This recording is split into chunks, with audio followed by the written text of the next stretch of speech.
All right. Hey, everybody. I'm here with Brian again today, and we're going to talk about Armsageddon back for more. Lots of matches on this card. Is there anything that really sticks out to you, Brian? Right away, match number one. I mean, Yeah. that one I'd like to see again for sure. So, Yeah. And some big changes this time because I know that they raised the weight cap so that way Brad doesn't have to do as much of a cut. Do you think that's going to make a big difference for him? yeah, I think it's going to make a huge difference because Brad, he doesn't do well. Like, whenever he does his big weight cuts, he's always diminished. Like, I feel him when he doesn't cut and he's super strong. And then I feel him when he cuts and it's like, what happened? So. Okay. So you're thinking it's going to be actually a pretty significant difference for him then? Yeah, I think it's actually going to turn the tide. I give that match to Brad. Okay. Yeah, the last match was pretty close. It looked, or by the score, you might think that Kevin was a little bit more dominant than he was, but it was a very hard fought match where Kevin really struggled to get the hand control he needed in order to get that bite, in order to come over sideways. So I do think that you might be right in this case, and I know that unfortunately we might not be getting the absolute best version of Kevin, and we need that version in order for him to fight Brad, because I don't know if it was during this match or his match after this, but a little something happened in his wrist. Yeah. And I know it's getting better. So I'm hoping he made the improvements and he's able to come in his best, because I think you're right. I think he's going to need to be 100% in order to get this win again. But either way, it does set up the possibility for a third match. Yeah, that's true. It is kind of cool being able to go back and forth. Yeah. I just think with that little bit of chink in his wrist and Brad being strong, he'll be stronger this time, significantly stronger. So I think I see it going Brad's way this time, but you never know. I mean, Playboy Roy, he might find a way to get it inside again. I always got faith. He'll be okay. Yeah, I always got faith in Playboy, and especially the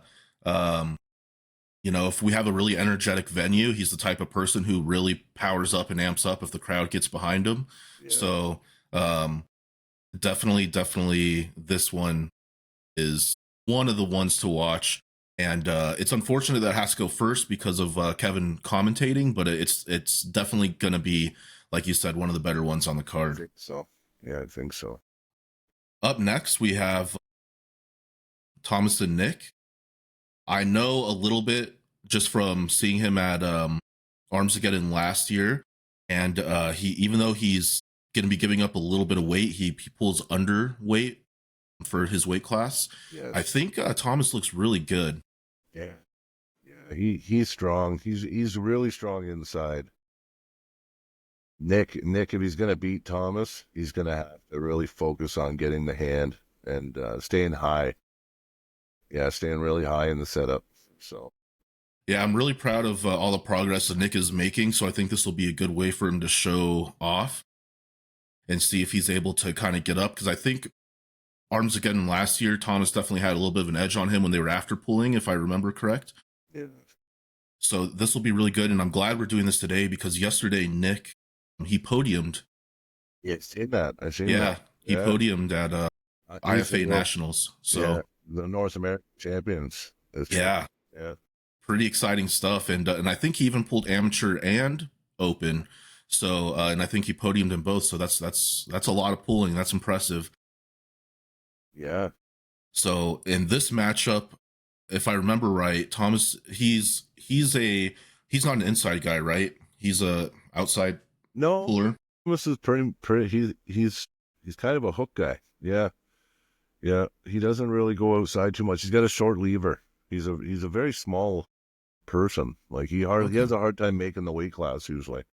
Usually he's like in the 140s, but I think he's up to about 145 now. Oh, that's good. Yeah. So, and his muscle, he's put on some good muscle. So. Yeah, the times I remember seeing him, I just remember him kind of doing like a high post and kind of coming over, but that could have just been the lane that was open to him from what I saw. Situation. So it'll be interesting because Nick is definitely becoming more of a inside guy.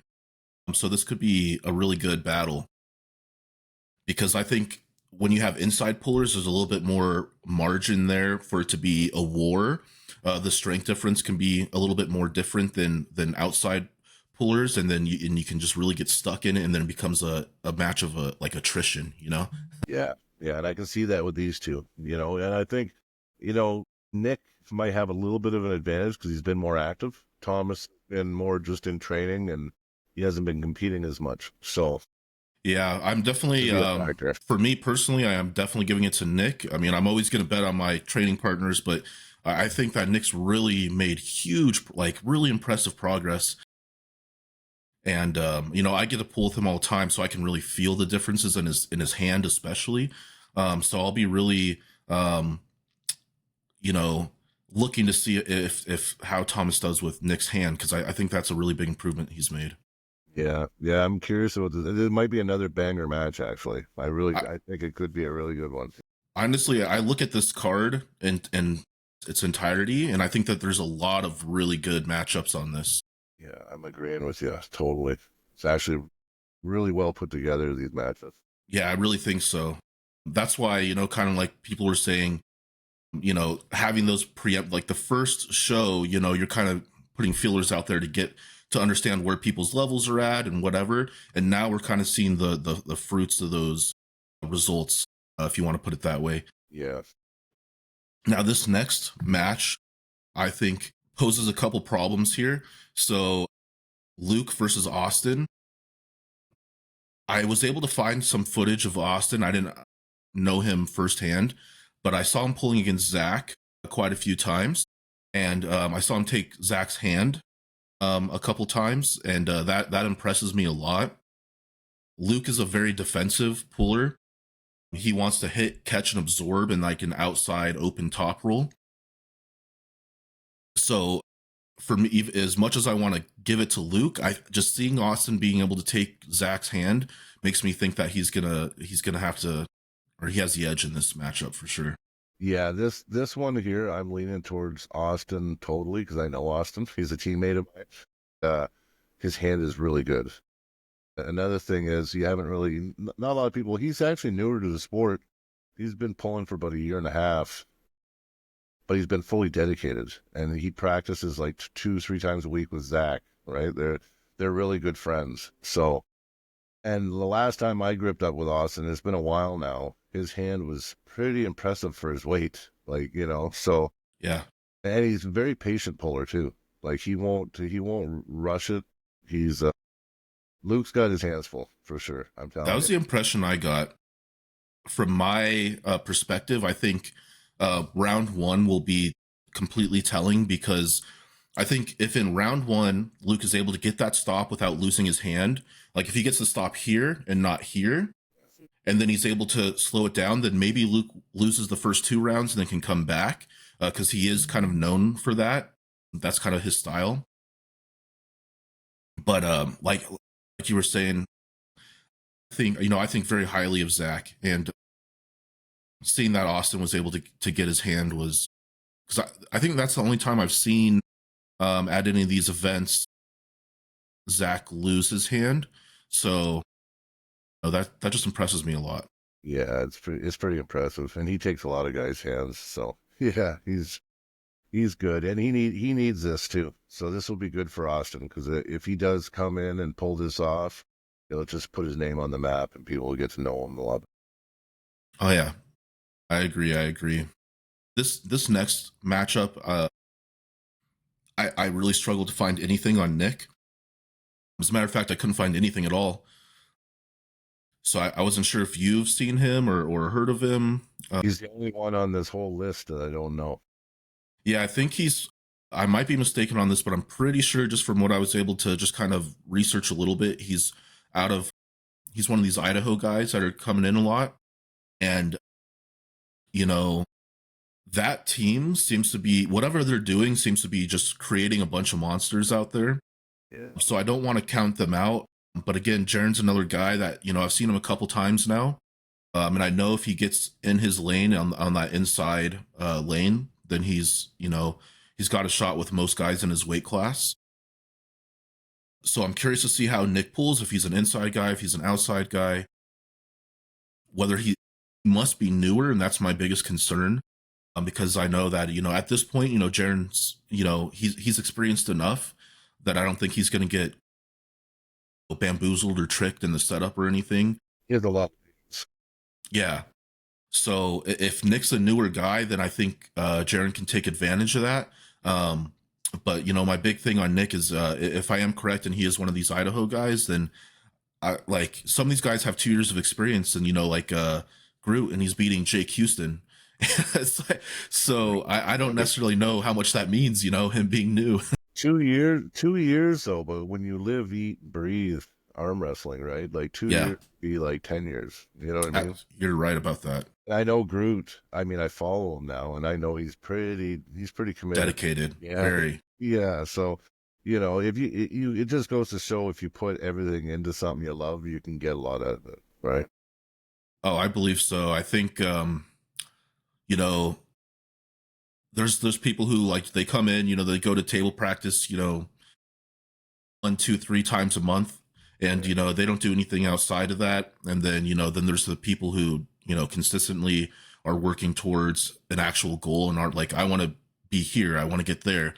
And yeah, you see some really explosive. That's like I always go back to what Todd Hutchings said, where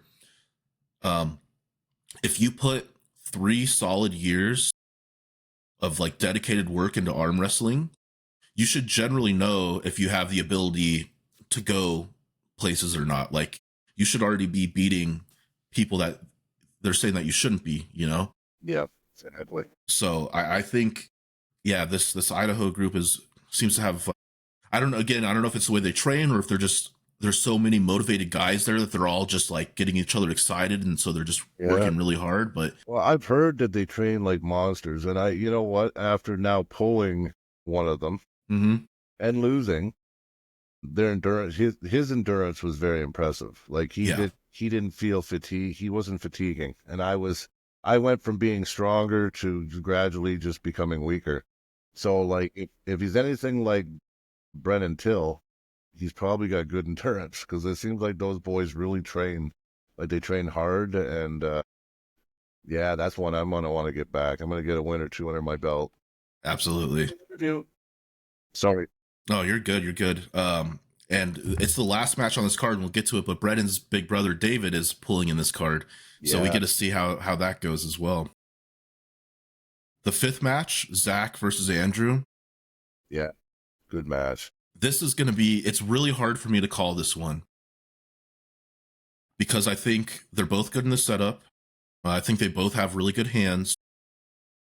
I almost want to say it's going to be whoever moves first might get that win, Yeah, it might be side of the table dependent. How's Zach's defensive skill set? Like, does he get caught up in there a lot?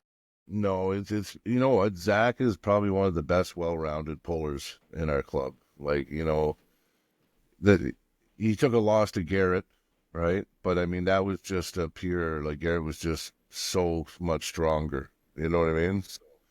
But I mean, I know Andrew, his back pressure is very impressive. But Zack knows this already, and the problem is Zack's got more tools than Andrew, I believe. I mean, Andrew's got a really super strong lane, and his back pressure is really strong, but Zack's going to negate that. And I see Zack with more lanes just because he's so versatile on the table. And I'm biased too, because Zack's my co-host and he's my good friend. but even if I wasn't biased looking at it, I would lean towards Zack just for the all round. Oh, if Andrew's just that much stronger and that much more dominant with his back pressure, then Zack's in trouble. But I think if the strength is close, I think Zack beats him in so many different ways. So, and defensively, Zack is really good too. Yes. Okay. Yeah, because I think in my view of this match, I think that's where Zack is probably going to end up fighting from for at least the first 1 or 2 rounds, is because the thing that surprises me with Andrew is, he's deceptively strong, and he is pretty quick. So I couldn't tell you which one of them I think is quicker, but I do, in my head, I want to give Andrew a little bit of the power edge, just because most recently, him pulling with Aaron. I know where Aaron's strong and how he pulls. And Aaron is another guy who's surprisingly strong, where it's like if I'm not paying attention, he can slow me down or stop me or get me. So I definitely think Andrew's pretty strong, and I see at least the first 2 rounds maybe Andrew knocking Zack over to the B side, and then Zack having to figure out a way around that. So I think this is a true 50-50 matchup here. Yeah, and they're both fast. Zack can be explosively fast, so he can be so fast that might be a difference in the match. And he might be a little bit faster this time because we were talking before my Bloody Valentine, and I gave him my beard secret, so he might be a little bit more aerodynamic coming into this next one. Pick up some extra speed. So number 6, this is another one with I think a new guy. So Francis, I know you guys know a lot about him. He came down. He's really great guy. Everything I hear about, everyone just loves this guy. Yeah, he's super. But Connor Stevens, from the research I did, he pulls very similar to Francis, but he's a new Idaho guy. And I think he has less than a year of experience. And I think that'll be a problem for him versus Francis because Francis is crafty.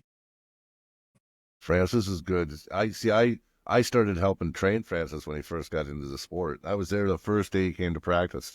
Oh, yeah? I'm telling you, that guy, he's another guy that just everything goes into arm wrestling. And his hand has become granite. Like, you know what I mean? So, yeah, if Connor's newer, I mean, I don't know much about Connor, but I know a lot about Francis. And if Connor has any weakness, especially in the setup, Francis is going to take him for a ride. Well, yeah. I really wish there was enough time. Like, I really wanted to try to get down to Idaho to get into a training session with some of these guys so I could learn a little bit more about everybody, but the timing of everything just didn't work out. But yeah, with less than a year of experience, I just don't see him, especially, and I don't think any super matches, and I couldn't find any tournament footage. So as far as I can see, I think that he might be a practice-only guy so far. But, I'm sure he's strong. Like, the Idaho guys wouldn't have put him up for this if he wasn't, good. So this can be, I mean, I have to give it to Francis just because of the experience and everything and not knowing anything.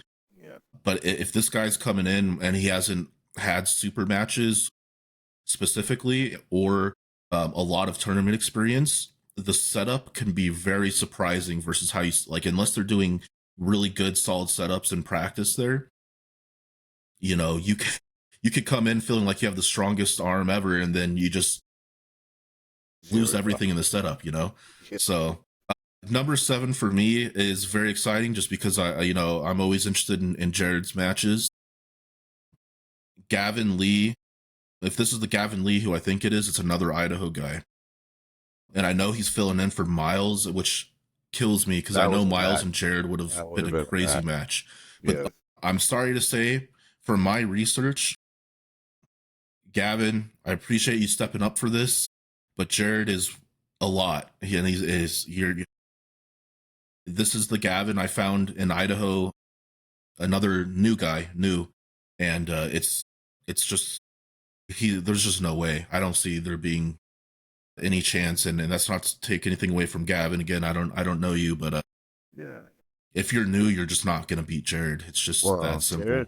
Jared, when he recently went to the Lloydminster event, he ended up filling in for a super heavyweight match where he got around, almost came back and won against Alberta's top super heavyweights.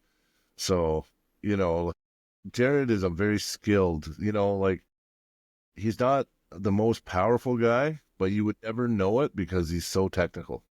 And he can make you feel weak, even if you're twice as strong as him. So I think Gavin's going to, if he's newer. Jared's not. He's not. Almost.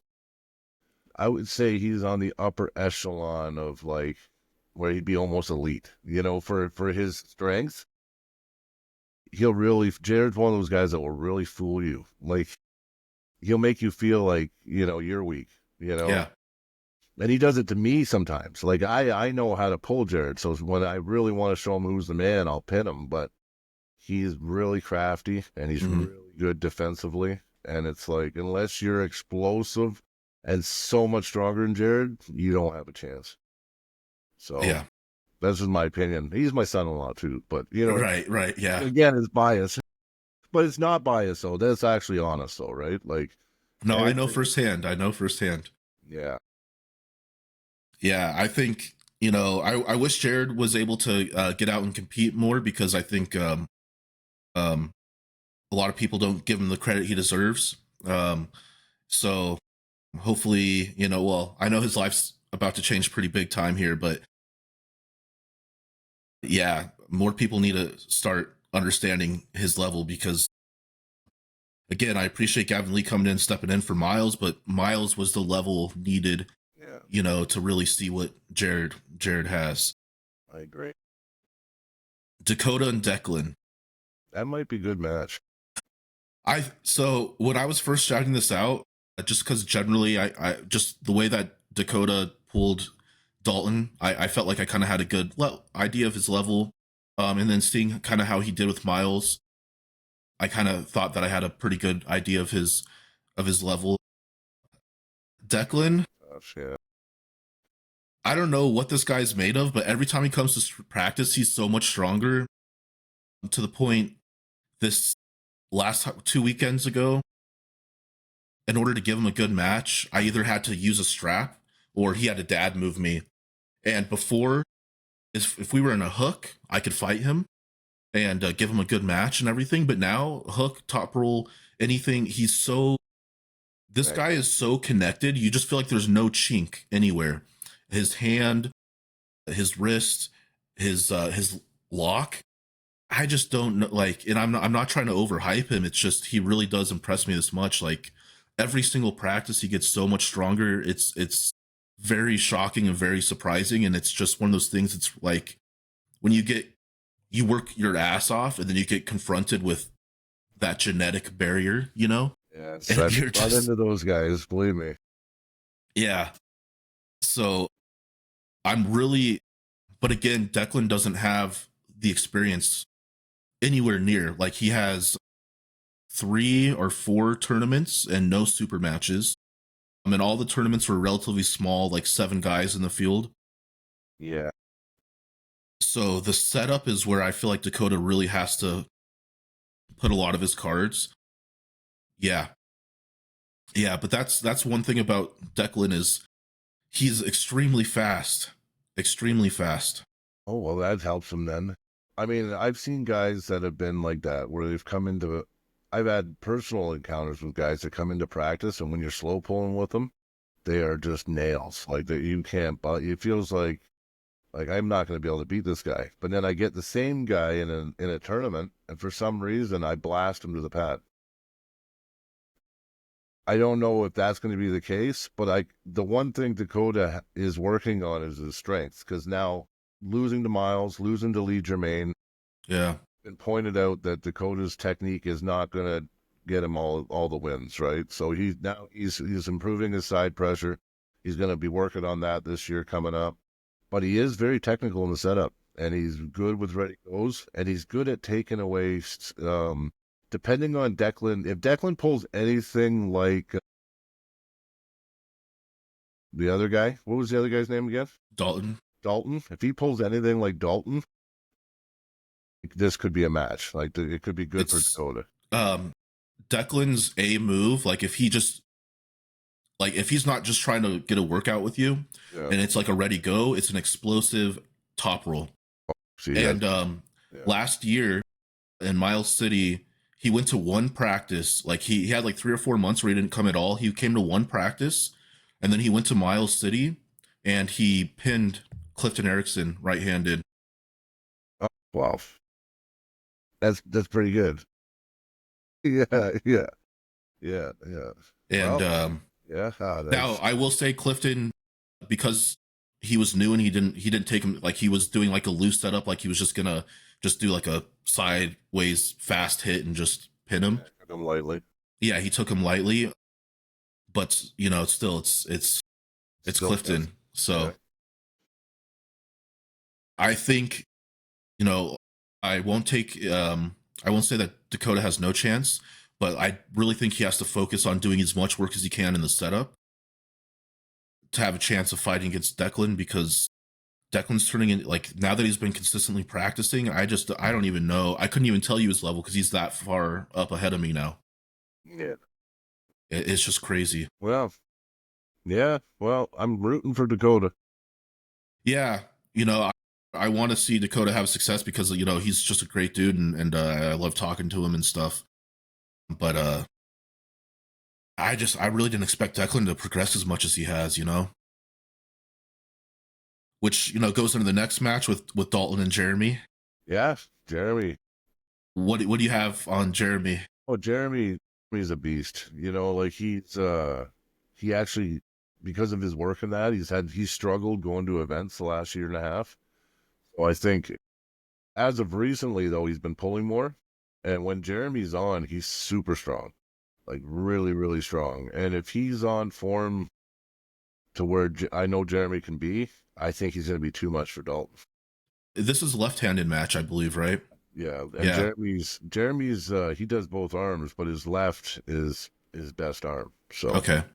yeah, that's his main arm.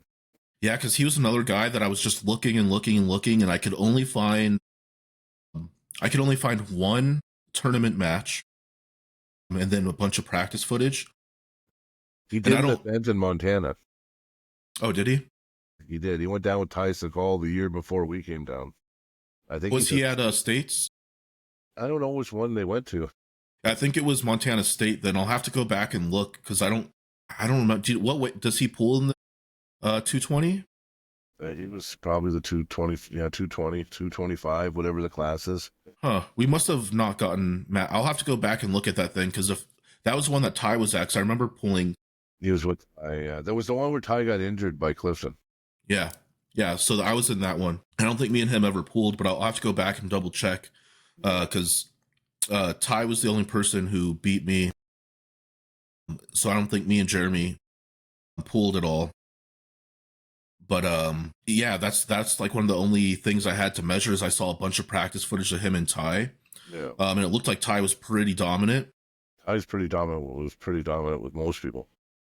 Yeah. He was a good puller. He was excellent. Very. One of our best. Yeah, absolutely. I wanted that rematch so bad, but you know, it is what it is. So from what I see and the level that I know that me and Dalton has come up, if Jeremy's not, I think the version of me right now would beat the version of Ty that I pulled last year. I think so. And me and Dalton are extremely close. We go back and forth. Like neither of us could probably tell you who would win, just because it just matters on the day, you know? Yeah. So it would be a really good match, especially stylistically. They're in the same lane. Yeah, almost. Jeremy's a little different. He's a little bit more open. Yeah, it's a little different, but it's not like he doesn't pull like Dakota does. No. He's gonna go right into Dalton's power. So it's gonna come down to strengths probably. From what I saw, it actually looks like Jeremy pulls a lot like Mike, the guy that I'm going against, Mike Schaaf. Yeah. They pull very similar. It's like this kind of like sweeping side pressure, but it's a little bit more of an open position. Yeah. So, and Dalton's more of like an upright, high hand, high hook type pull. Yeah. On the left hand. So stylistically, that might lean a little bit more for Dalton. But again, just because I haven't seen really Jeremy and people speak highly of Jeremy, for me, I think I'm going to give it 60-40 to Dalton, just because of what I know. I got 60-40 Jeremy. Yeah, this will be an interesting one. Yeah, it'll be good. They're all good. There are a lot of these matches. Yeah, I know. They're all exciting. It's hard not to get excited about all of them. Yeah. And now, You don't know why yet, but this next match also plays a big significance for me a little bit in the future. But Jeremy versus Ryan. Jeremy, I've only seen Afterpool. I haven't seen any of his matches, so I'm not super familiar with him. But he looks very good in Afterpools. He has come miles in the last year. Jeremy is actually right now he's peaking. Ryan, but all I can say about this match is he better be way stronger than when he pulled Deadly Dale. I'm talking he has to make like 20%, 25% gains everywhere to beat Jeremy. If from the time that he pulled Deadly Dale. So do you think he's able to do that, then he's got a chance with Jeremy. You think Jeremy and Dale are pretty close then? They're close right now. They're really, like I know Dale won their last match, but on fouls.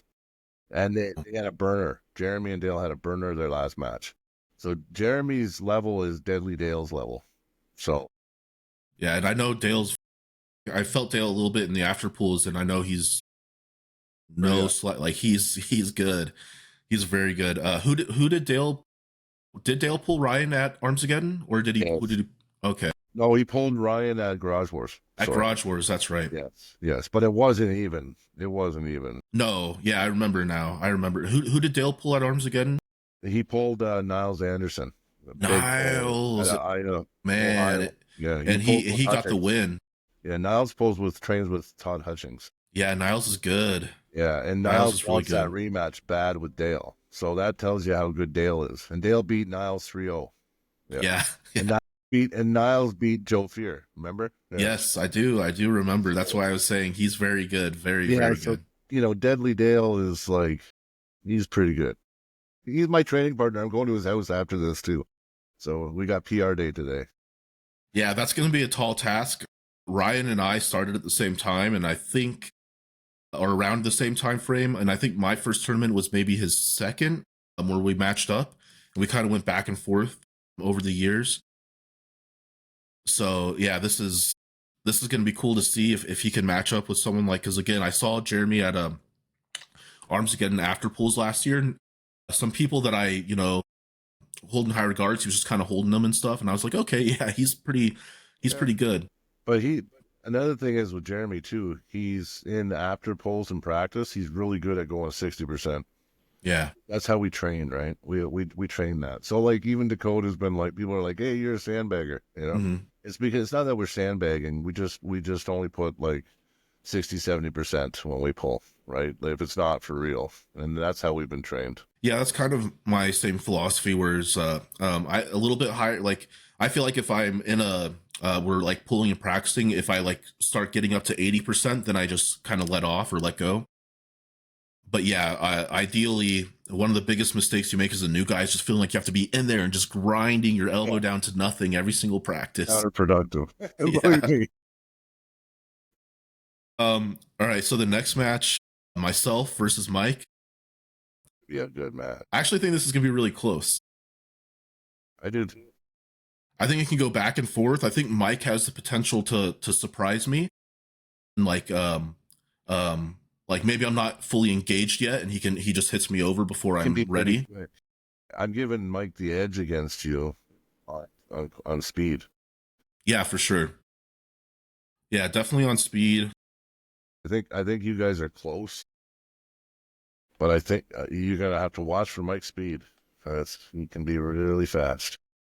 That's been my number one concern preparing for this is preparing for his hit, for his speed. Just because I know, it's just not, speed's one of those things where you can do a little bit to train it, but it's usually a thing that you either have or you don't, Yeah. And it's just not in my tool bag. So I know I'm going to have to either really dominate the setup, or I'm going to have to absorb that initial hit and then kind of fight over. So I've been doing a lot to I have a couple different strategies based on how the setup feels and goes that I'm hoping works out, But I do think in terms of strength and everything like that, I see us being very close. So, I could see it going back and forth. I could see, you know, Mike getting some surprise pins. But I know my right hand this year is making tons of progress. That it just has always been stubborn the last couple of years versus my left. So I'm really excited to get out there because I've been able to do things with my right hand lately that have been kind of surprising me. So I'm so excited for this. Even though I was preparing for a top roller, I'm still very happy to get this. Well, you know, it's got good clout in it too, because Mike just competed at IFA North American Championship or whatever. He got number 1 in Masters right. I think he got number 2 on the left, and then he got second. What did he get? He got second place in the Open on the right. So I mean, like, he did pretty good last weekend. So yeah, if you are able to beat Mike, I mean that's a pretty good accomplishment. Because like I said, I think he had 4 placings or 3, and he podiumed 3 times at IFA on the weekend. So yeah. Yeah, he did. I was just looking at some of his posts and stuff, and yeah, he did really good. So that just like fuels me up and got me like 10 times more excited. I even like typed under there. I was like, oh, so what I'm hearing is if I win, then I'm like 4th or 2nd or whatever the place was that he put, you know? Yeah. So well, it's nice, right? It's nice when you want your opponents to do good, right? Before you pull. Yeah, absolutely. Yeah, I can't just be pulling someone who's getting up off the couch or something, you know? Yeah, we don't want that. No. Last match. Yeah. David Till versus Dustin. Is it Houghton? It's Houghton. Houghton. Is he related to? Yes, he's Len. Yeah. Is he? No wonder. Yeah. Yeah, he's pedigree. There's like 4 of them that arm wrestle. Dalton he was just at Arnold's with Dustin, and then you got Dylan. So you got Dustin, Dalton, Dylan, and Len, all of them, and they're all killers, all 4 of them. Yeah, Dustin surprised me. He's got a smaller frame than his dad, Len, but when he pulled left-handed at Armsageddon, and he was sneaky fast. I wasn't so fast. I wasn't really looking at his build and everything. I was expecting a power guy, you know, and obviously he's got plenty of power, but I was like that first kind of like hand movement was so quick. It really, really surprised me. David is a person that definitely significantly less experience than Dustin, but if he's stronger than his brother, you know, and the way that they pull, it's really tough to count him out of a match. Yeah, you know what? I'm going to say this. So, picture my hit magnified by 4. What's coming from Dustin. So the thing is I have a good hit too, but Dustin's hit is not. Mine's just a powerful hit, like it's just a straight through power hit. Dustin has that power, torque, and it's lightning. Like he throws his whole body at that hit. If David Till can stop him, you know, I would say close to center, like in that center area, that neutral area, he's got a good shot with Dustin. Yeah. But if not, it's going to be 1, 2, 3 done. And that's how I actually see the match that way. Now, I do have a lot of respect for Brett. Like, I just pulled his brother. I know how they pull. I just think Dustin's got better endurance than me, and he doesn't run out of steam as quick as me. And he hits, like, even way harder than me. I just think that Dustin's too much for anybody that's I'd say anybody not in the top 20 in North America, and I'm not sure where David Till is. I don't think anybody outside the top 20 can even come close to stopping Dustin's hit. And does Dustin, will he go into a hook, or is he purely outside? No, Dustin, he'll hook. If he doesn't get the finish, he'll transition into like a hook press, or he can do it all. And he doesn't overcommit like Len. Like Len, he likes to hit so hard that if you do catch him, he's just out of position. Where Dustin hits hard, but he's in position too to follow it up with either a press or, you know what I mean? A hook. Well, that's good. I was going to say, I think he might need that, because if he pulls like Brennan, where he doesn't necessarily care that his hand is gone. You know, he might get that first thing, but a lot of people, even if you're not necessarily quite as strong, you can stop without like the, you know, like in a kind of that weird kind of like sideways. It's not like a traditional press here, but it's out here, you know. So even if he stops him out there, you know, if Dustin kept fighting him through the top, then he might just kind of get stuck there. But if he, yeah, if like you said, if he can transition or something, that was my big thing, that thinking he might just need that in order to make the match one thing Dustin convincing that I did. So what I did is I just thought I was just superior. I was just so much stronger than Brennan that I just kept smashing sideways. Yeah. Right? Now, Dustin, his angle's different than mine anyway. See, I always count on my strength. So I'm stubborn and I just want to go sideways and break your arm if I can, right? Dustin, his angle is always the back of the pad and it's always out and back, right? So even if he tries that wedge like Brennan got me in, and I fell trapped to it and I burnt out. Dustin won't make that mistake. He's been pulling so many more years than me too. Like, yeah, he's a veteran. He's a former Canadian national champ. He came second at the East versus West qualifiers in Florida last year. I remember. He just won the Arnolds. Like, this guy's no joke. Like, Dustin he's barking on the door of eliteness. Like, he really is.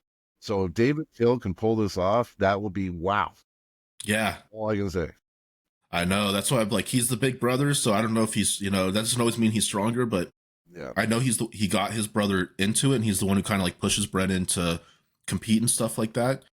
So I'm just assuming that he's stronger. Yeah, I'm assuming that too. And and I'm just really excited for this. Yes. Brennan, I was stronger than the kid, but he didn't care if his arm broke. He just wedged his arm in. Did you see that second round when I hit him? He did not care. He didn't care if I broke his arm. No, he didn't care. The whole crowd went, ooh. I know. But it worked. You know what I mean? And it wore me out. And the kid came back and kicked my butt, right? So when you turn it into a match of frame, then it's whoever wants to commit the hardest. Yeah. Because at that point, it's not even strength anymore. It's just like, are you willing to go to that limit where your arm might break, you know, just like you said? I'm not, but he was, yeah. Yeah, Brennan had zero. He just dived straight into it, rotated out, didn't care if his hand was behind his shoulder. He just kept pulling as hard as he could sideways, and that's very hard to deal with. It's very hard to deal with when someone just has nowhere to go. Because then also on your end, too, you're seeing that, and there's almost like this thing where you're like, am I going to break this guy's arm? Like, I thought that. I did. Yeah. And then and then all of a sudden, next thing you know, he's pulling me over. I'm like, what just happened, man? Like, yeah. You know what I mean? But I mean, he got me good on him, you know, and I, like I said, I got overconfident. If I would have went in as strong as I did with Chuck, I would have won that match. And do you think in your match? Oh yeah. Yeah, that the way you prepare definitely makes, because it can make like a 10-15% difference in peak power. But do you think if instead of going for just a pure top roll in the first round or after the first round, do you think if you maybe did a high hook, that would have been enough to make the difference? I had it in the second round after he was coming back. I was Knights moving him. I had him like this, but I got panicked and wanted to pin him too bad when I should have just climbed and then just changed the direction. Instead, I thought, no way is this kid doing this to me. And I just tried to pound back sideways again, and no. And I just slowly, he did really good. And then he felt me diminishing too. I could feel his confidence coming up. Yeah. And then there was the one round where I was going to flash him. Miles goes, and then what follows, ready, go, right? Yeah. So he goes, ready. I hit him, and I would have went right to the pad. He goes, stop. And I'm like, what? And he goes, ref grip. I'm like, you can't say ready, ref grip. You know what I mean? No. I was a little upset, right? I'm like, come on, man.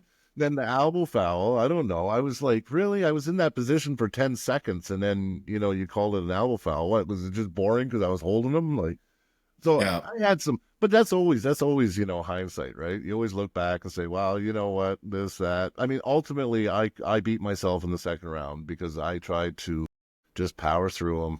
And then I wore myself out. So, I mean, no, I'm not making excuses, but I'm saying those side pressure hits take a lot. Yeah. Yeah. for sure. Yeah. But And I'm not an endurance guy, so like, but I'm working no, on that. I'm changing my training up. Actually, you know what?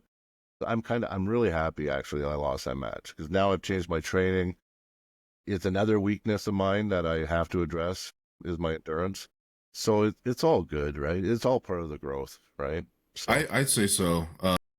I think every time I had two really pivotal matches in my career. That was the first time I faced Clifton Erickson at that same tournament that Ty got hurt. That changed everything I thought about I have to take the setup seriously. I can't just set up loose and just expect to just grip hard and pull over, And then Jared, that really just set me onto this mad spree to make my hand and wrist as strong as possible. And so I do think that those losses are pivotal because especially when you can feel out you have a lane, there was a way for you to win. yep. And it was just missing that one little piece. And so yeah, I think those are great. Yeah, because if you keep winning, then you think you don't have to do nothing. And even me, I beat Chuck the way I did, and then I was watching Brennan's matches and stuff, and I said to myself, "Oh, this kid, he just goes like this, and it's the same thing every time." Meanwhile, I'm banking on that he's going to be pulling like this, and I'm just like, I don't need to train hard. This kid doesn't even got good style, good technique. He comes in, he actually studies me, and didn't do anything he did in any of those matches I watched. Loose grip. He was slipping perfectly. He was like, and he knew he had to get his wedge in, and he didn't, he knew that, and he didn't care, right? Even the first round, I pinned him, and you seen him. He's like, oh yeah, that's what I've been training to beat. So, and he came back the second round, he totally changed everything. So never take your opponent for granted, and train like you don't have a chance every match. Like, I recommend that. Don't ever think that, oh, this guy, I'm not going to take him because he's training. He came in 20 pounds heavier than when he took the match. He was 250 something. He was 272 day of the match. Who was Meanwhile, Brennan Till, yeah. 272? Yeah, he gained 20 pounds for our match. So, like, he took me serious. He did the training, and I didn't, and it showed, right? And he got the W on the day. So, lesson learned, right? Yeah, the card still said 250 though, right? I don't know. I was there for his weigh-in. It was 272 right on the scale. I do remember though when I saw his weight, I think I was surprised because he's a little bit shorter. So I was like, I didn't think he weighed that much, Either, but he did look bigger than he did in his previous matches that I watched. So it was weird. Yeah. Yeah, he good totally on took him, you seriously. Yeah. But speaking of Chuck, his match with Jack makes me think that that'd be a good matchup for you. Yeah. You against Jack? I think I beat Jack. Yeah. Yeah. I think I'd be too strong. I think I'd be too strong for Jack. You just think it'd be just power difference there? I think so. And I would train endurance because Jack is a good puller and he's technical and he can go very technical. So I would approach him like if I was pulling Brendan Till now. You know what I mean? Mm-hmm. Like I would definitely train really hard for Jack, and I think I beat Jack. I do. Yeah, no, I'm just really. I think it's great that we're like these productions are putting out getting people like Jack and you or Brennan or all these different people just making these like really good showings. And it's like you don't have to get that top 5 guy who's at East versus West. You just have to make good matchups. That's right. That are exciting and are fun to see. Yeah, and I think we're doing that. People are getting and like us. Like I said before, it doesn't have to be elite. It's just about the matchmaking, right? So, and the way they present it with these productions, and these productions are awesome. Like I love them. People ask it was like, oh, why don't you do interviews with like Dave Chafee or like this big guy or whatever? I'm like, I'm just, I'm excited about our region and like what's going on here. And I'm trying to talk to people and do things with people in this because there's other people already doing that. There's Coach Ray. He's got all the interviews you need if you want to hear the top guys or whatever. And so I'm just really excited. I think this region is probably to me, and we're biased probably because we're here, but it's really exciting what's going on. And I think we're doing some really cool stuff, and everything just gets better every time. And it's just, I'm just happy that I happen to be here in Montana at the time that all this is going on. Like, that's just great. I was just saying it yesterday to my wife. I'm like, I couldn't have joined arm wrestling at a better time. You Yeah, know, just with where it's going, and even at all levels, like you're saying, at all levels, like it's blowing up. So yeah, you gotta love it, man. absolutely, absolutely. Well, I think we went over everything we needed to do. If you guys like what you saw, I'd appreciate subscribing to the channel. Check out Brian's podcast, Through the Fingers, and we will catch you guys next time. For sure. Thanks, buddy.